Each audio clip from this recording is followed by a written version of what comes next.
পৰহি যিবোৰ হাস্পতালৰ ভিডিঅ' দিছিলোঁ সেই ভিডিঅ'ত মই কৈছোঁ মোৰ ল'ৰা সিহঁতে ICUৰ পৰা মানে সিহঁতে আমাক একো নজনাকৈ ল'ৰাটোক মানে কি ক'ম আৰু ডেথ কৰি দিলে।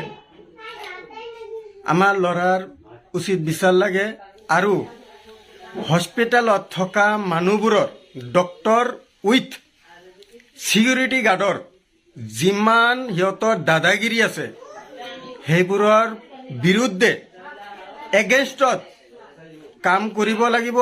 আমি লাগি আছোঁ, লাগি থাকিম। সিহঁতৰ উচিত বিচাৰ কৰিব লাগিব।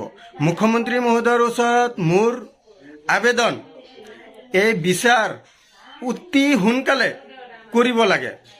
আমাৰ বিচাৰ লাগিব কাৰণ সিহঁতৰ কাৰণে হাজাৰ হাজাৰ মানুহ মানে কষ্ট পাইছে আৰু হাজাৰ হাজাৰ বাচ্চা এনেকুৱা নাইকিয়া হৈ আছে, মৰি আছে।